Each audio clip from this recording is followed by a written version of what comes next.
Bring in more revenue while saving money and differentiate yourself from the rest of the pack vying to win those guests by becoming more environmentally friendly.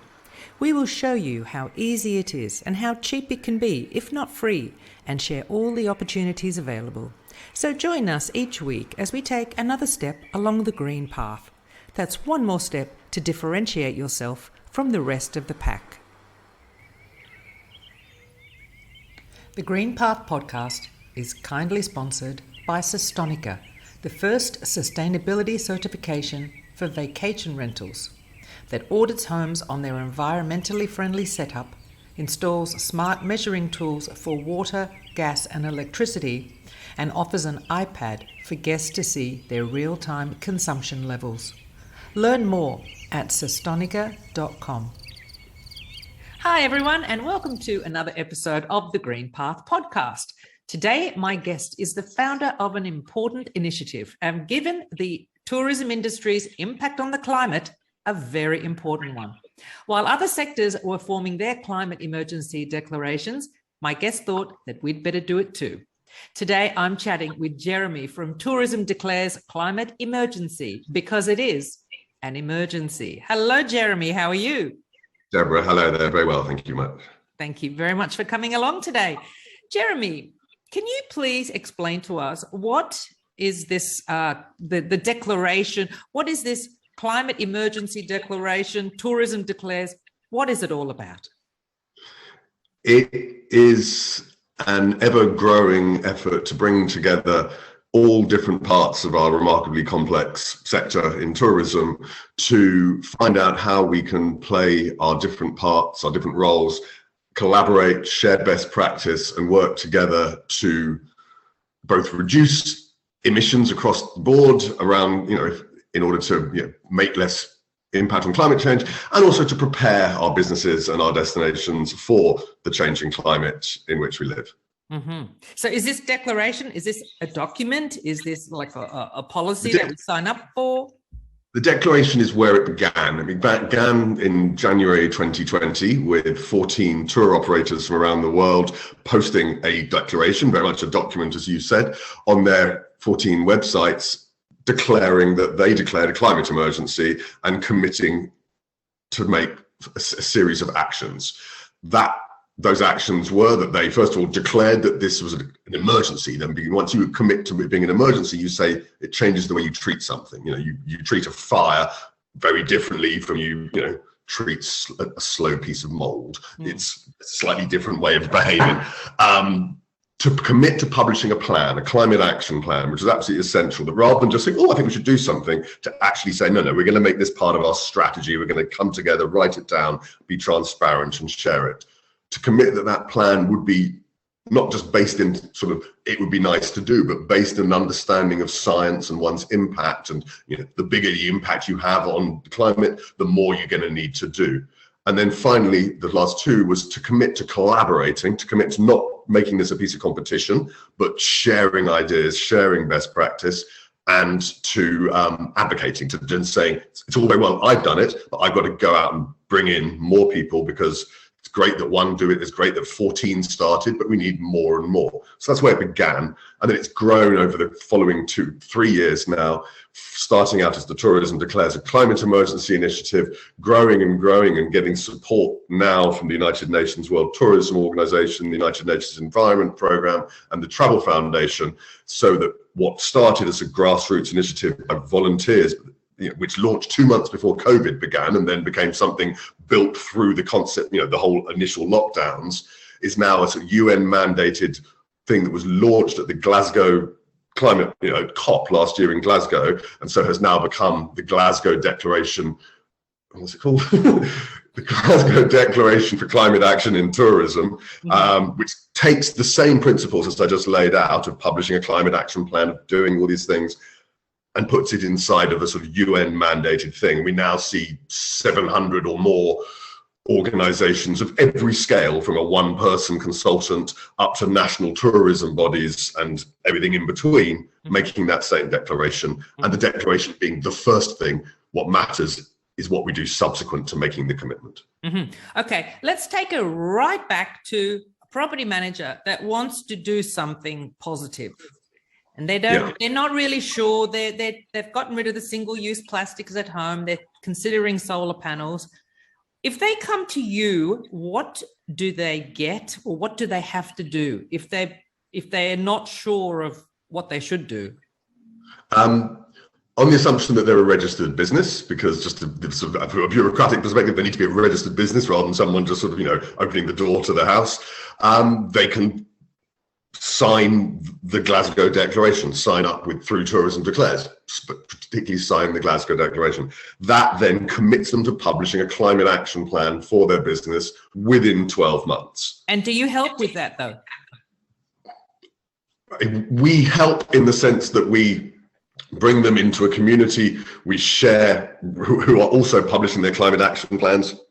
If you think that 12 months ago, the first 300 founder signatories came on board with the Glasgow Declaration, building on the several hundreds that were Tourism Declares. So whereas when this all began, there weren't really anywhere, there was nothing to look at. You can now see, I'm not sure how many, but multiple, increasingly, there will soon be multiple hundreds of examples of climate action plans of what this accommodation provider, what this tour operator, what this vacation rental business, how they are trying to address the climate emergency, which will give you ideas and examples. We are providing more and more content over the coming weeks and months, supporting people in guidance around measurement, guidance in what they can do. It's an ongoing, growing thing, but that's not me saying we're not providing it, but rather than providing support, but rather than saying this isn't about being centralized. This is the opposite. This is about being distributed. We all have to find our place and our role in it. And we want to learn from people what their challenges are to support them in finding the best thing to do. So I suppose, I think I've seen on your website that you are a community. And I did see what I thought were like blog posts. So it is like a resource. So you can go on there and you can read. Plus, I did see the page of all the plans, of all the different companies and all the plans. So you're right. You're not alone. If you have to write an action plan, you've got plenty of resources to look at, to be inspired by. So I suppose coming on board, you sign up for this 12 months to actually take action. And you are part of a community where you do have support if you need it. You could reach out to each other? I don't see why. I mean, yes, you could reach out to one another, because anyone else who has made that connection, made that commitment, is going to be looking to support. I mean, so yeah, in principle, you could reach out. I mean, there isn't I don't use social media like that, so there isn't a Facebook group there to go and do it. Yeah. But there are ways, there is communities that we are involved with where people connect. And one of the things that has been most rewarding over the last 2 or 3 years is that the awareness that we're all in this together, the awareness that most of us are scratching our heads and going, how on earth do I do this? I mean, I'm not a trained climate scientist. I'm a writer and a journalist who has ended up being part of driving this forward because I wanted to do my bit about, raising my voice. Is that we all no one wants to win at the other person's expense when it comes to the climate. We all want to support one another, because it doesn't mean anything if one of us gets there and the other one doesn't. It only matters if we all support each other. Yeah. And one quote I heard, I don't remember where I heard it, but the whole thing about an emergency. Well, if it's not now, then when? I mean, how bad does that have to get before we do something? And then is it too late? So yes, right now is the time to be doing something. Yeah, I mean, both of us are sitting talking from our respective places in the south of France, southwest and southeast. If you were here this summer as I was, you'll know quite how hot it has got in the south of France. And it's not quite as much fun when my friends come in August and we spend 3/4 of the day inside and it's still nearly 40 degrees, 8 o'clock at night. It's not quite what you're in the south of France for. And if you're in Germany and the Rhine's dried up, that doesn't make for great, river cruises. And that's before we spread across the rest of the world and the wildfires and the droughts and you name it.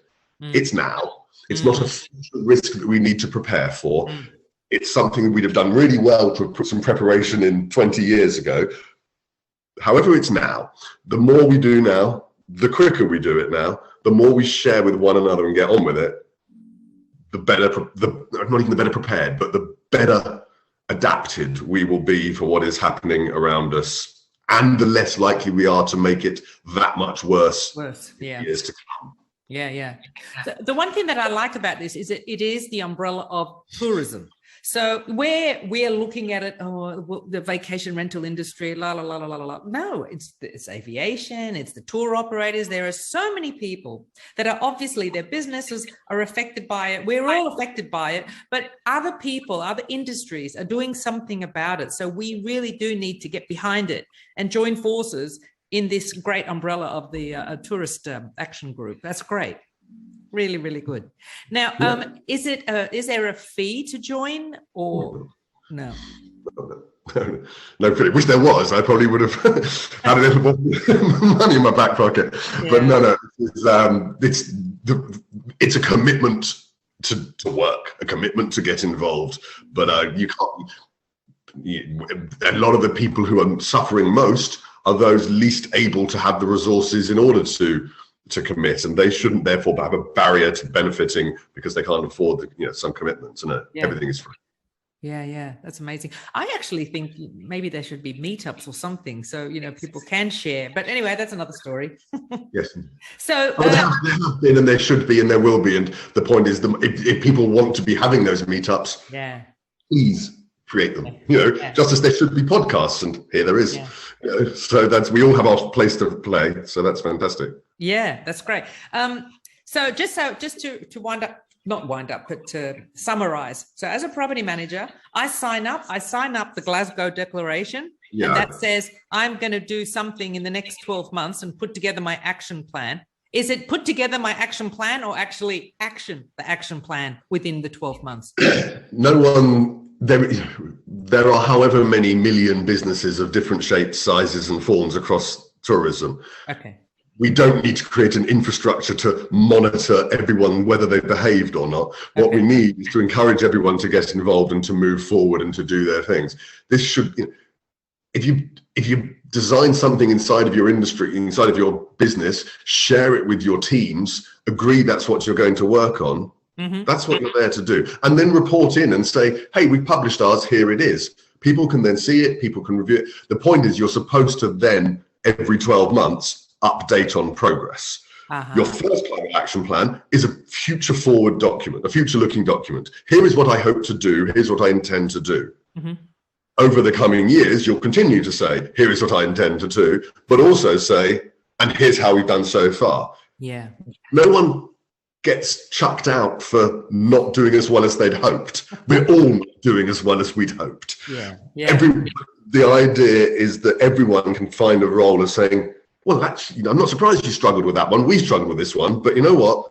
Then we were introduced to her and she showed us a brilliant way of doing X, reducing our energy emissions from this, connecting with this, planting, that or that. Yeah. Because normally, and this is what we find, is the thing you're struggling with, your neighbor knows how to solve it. I think the big thing is you're not alone. And it is that signing that dotted line is a commitment, and that there's that, we're talking about taking small steps on the path. Well, this is really putting your foot down and saying, I'm going to do this.